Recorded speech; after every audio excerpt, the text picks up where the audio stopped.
Guys, तो यार hash 1 में आज हम ज्योमेट्री सब्जेक्ट के मेंसुरेशन चैप्टर के अंडर आने वाले सभी फॉर्मूलों को डिस्कस करने वाले हैं जो कि इम्पॉर्टेंट है कॉम्पिटिटिव एग्जामिनेशन जैसे कि NTSC, JEE, SSC, HSC etcetera.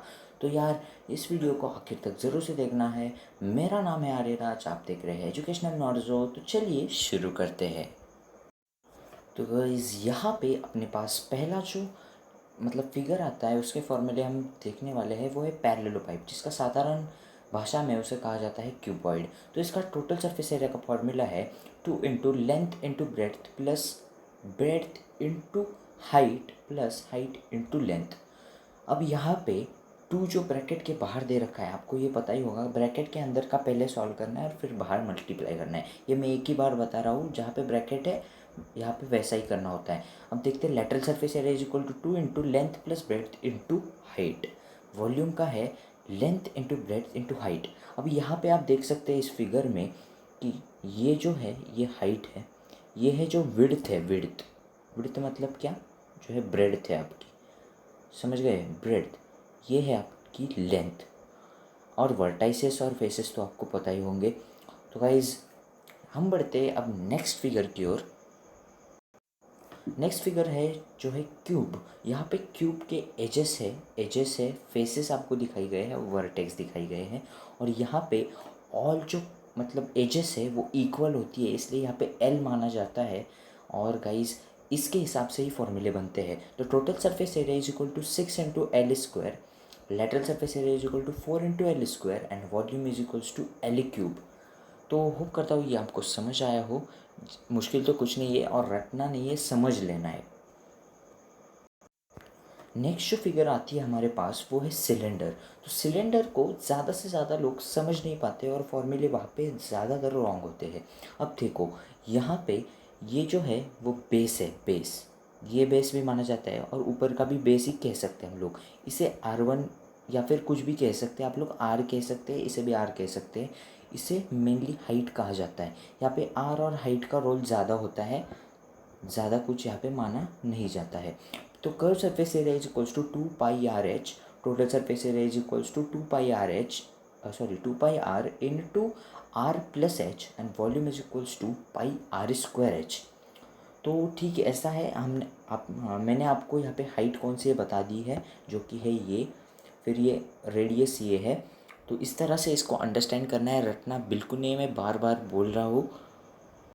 Next जो फिगर है वो काफ़ी इजी है, जिसका नाम है कोन, जिसका रेगुलर लाइफ में भी बहुत यूज़ होता है। और गाइज ये फॉर्मूले आपको ज़रूरी मदद करेंगे ऐसे क्वेश्चंस को सॉल्व करने में जिसमें ये कोन या सरफेस एरिया, वॉल्यूम सब पूछा जाता है। तो यहाँ पे ये जो है ये स्लैंटिंग में खींची गई है, ऊपर है वर्टिकल में। तो ये है हाइट, फिर इसे हम कहते हैं स्लैंट हाइट और इसे कहते हैं रेडियस। तो इससे एक ट्रायंगल तैयार हो रहा है। तो यहाँ पे हम स्लैंट हाइट का फॉर्मूला लगाकर पाइथागोरस थ्योरम से भी एक फॉर्मूला बनता है, वो मैं आपको नीचे दिखाऊंगा। इसे वर्टेक्स कहा जाता है और ये टोटल जो है ये बेस है। तो ये आपको पता ही होगा अच्छे से, ठीक है। तो यहाँ पे देखो area of base is equals to πr² है, πr²। Length slant height is equals to L मानते हैं इसको, एल के नाम से इसे जाना जाता है, यहाँ पे लिख देता हूँ मैं, which is equals to √r² plus h²। Third पे आता है curve surface area which is equals to πrl। Next आता है total surface area is equals to πr into L plus R and volume is equals to 1/3 πr²h। यहाँ पे मैंने आपको r कौन सा है बता दिया है, h बता दिया है, l भी बता दिया है।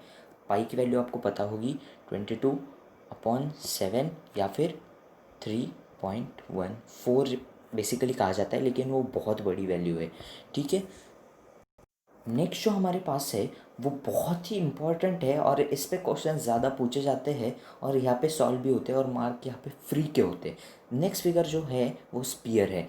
तो इसका surface area is equals to 4πr²। यहाँ पे रेडियस या फिर कुछ बताने की आपको ज़रूरत नहीं है, ये होती है डायमीटर।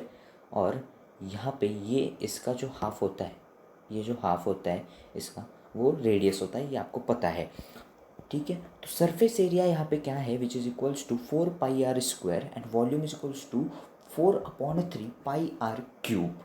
ठीक है, तो बस स्फीयर का इतना ही है। अगली जो टर्म आती है वो है हेमिस्फीयर। हेमिस्फीयर को जानना बहुत ही ज़रूरी है गाइस। यहाँ पे रेडियस ये मानी जाती है सर्कल के जैसा, ये सेम है।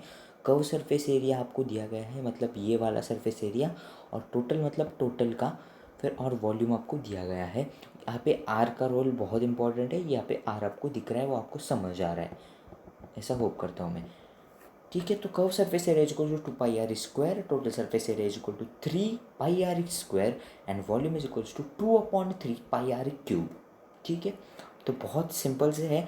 आगे अब हम आगे आगे जो स्ट्रॉन्ग लेवल की फॉर्मूले देखते जा रहे हैं, जो कि मैं लास्ट में आपको बताऊंगा कि 9th के लिए कौन से फॉर्मूले आपको पढ़ने हैं और 10th के लिए कौन से, जो आपको पता होंगे लेकिन मैं बताऊंगा यहाँ पे। अब देखो फ्रस्टम आता है, ये 9th के बच्चों का इस पर कोई काम नहीं है, 10th के बच्चों के लिए ये बहुत इंपॉर्टेंट है। फ्रस्टम, फ्रस्टम को क्या होता है, ट्रायंगल जो होता है, मतलब कौन समझ लो, कौन ट्रायंगल के सिवाय कौन समझ लो, कौन को काट कर ये बहुत अच्छे से फ्रस्टम बना दिया जाता है, कुछ इस तरह का। इसे हम काटते हैं बीच में से, जो कि ये बनता है। तो गाइस यहाँ पे R1 और R2 माना जाता है, जैसे कि सिलेंडर में नहीं माना जाता था, क्योंकि उसकी बेस और दोनों साइड में उसका बेस सेम था, यहाँ पे बेस अलग अलग है। ये आपको समझ लेनी है बात, बहुत इंपॉर्टेंट है। ये देखो slant height is equal L is equals to √h² plus bracket में है R1² plus R2²। Curve surface area is equals to πr1 plus R2, then total surface area is equal to πr1 plus R2 plus πr1² plus πr2²। Volume आता है which is equal to 1/3πh in bracket R1² plus R2² plus R1 into R2। अब यहाँ पे इसे रटना बिल्कुल भी नहीं है, आप समझ लो वैल्यूज़, मतलब थोड़ा थोड़ा आप याद करेंगे हिंट से तो बहुत अच्छा होगा। फिर भी याद नहीं करो, क्योंकि भाई समझ लेने से बहुत अच्छी ट्रिक मतलब ध्यान में रहता है, जो कि आपको आगे बहुत काम आने वाला है। और इसे एक ऐसी नोटबुक में रख लो जो कि आपके साथ फर्स्ट मतलब 8 to 10 तो रहेगी 11th में ये भी काम आने वाला है। फिर हम बढ़ते हैं नेक्स्ट फिगर की ओर। बेसिकली यहाँ पे अब अगले जो फॉर्मूले हैं वो फिगर पे बेस नहीं है, वो एक ऐसे फॉर्मूले हैं जो ज़्यादातर ट्रिग्नोमेट्री में भी यूज़ किए जाते हैं, और गाइज आपको साइंस में भी इनका बहुत यूज़ होगा, जो किसी भी बुक में आपको बताया नहीं जाता है।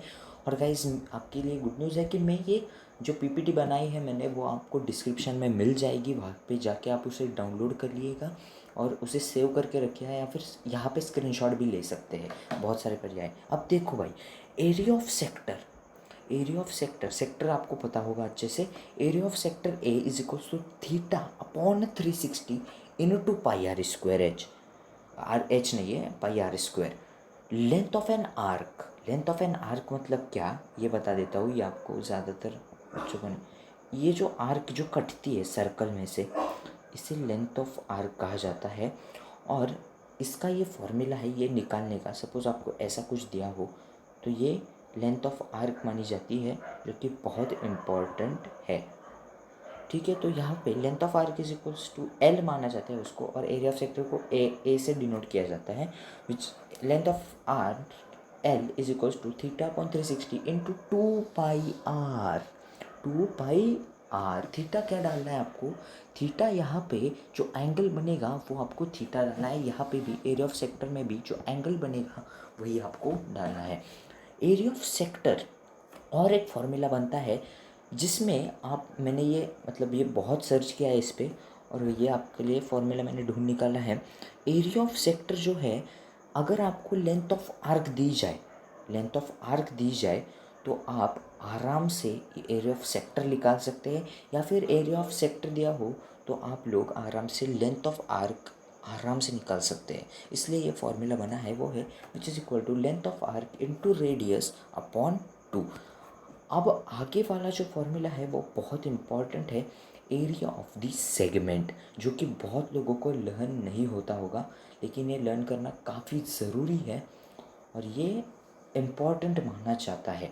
मैं आपको इसे परफेक्टली समझा देता हूँ। तो गाइज यहाँ पे थोड़ी सी राइटिंग मिस्टेक हो चुकी है, ये फॉर्मूला आपके लिए मैं लिख देता हूँ, πr² इन ब्रैकेट θ/360 अपॉन में 360 डिग्री, यहाँ पे थोड़ा ठीक से हैंडराइटिंग नहीं आ रहा है क्योंकि इस पर लिखने का प्रैक्टिस जनरली हमको नहीं है। साइन थीटा यहाँ पे लिख देता हूँ, ऊपर ऊपर की तरफ देखो, साइन माइनस आएगा, माइनस साइन थीटा अपॉन में 2। ये थोड़ा इधर उधर हो चुका है और कुछ नहीं है। ये जो 360 है वो इधर आना चाहिए और ये 2 है वो इधर आना चाहिए, ठीक है, बस और कोई नहीं है। तो ये फॉर्मूला इन ऑल बता देता हूँ आपको, pi R square in bracket theta upon 360 minus sine theta upon 2। तो ये फॉर्मूला आप लोग ध्यान में रखिएगा। और गाइज़ ये वीडियो पसंद आई है तो ज़रूर से जाके लाइक शेयर कर देना, चैनल को सब्सक्राइब कर, ऐसी मस्त मस्त वीडियोस पाते रहने के लिए, और बेल आइकन दबाना बिल्कुल भी मत भूलना। मैं मिलता हूँ आपके लिए एक इंटरेस्टिंग ऐसे ही नई वीडियो में, तब तक बने रहिए मेरे चैनल पर। Thank you for watching this video and we will end for today. मैं मिलता हूँ आपके लिए नेक्स्ट वीडियो में।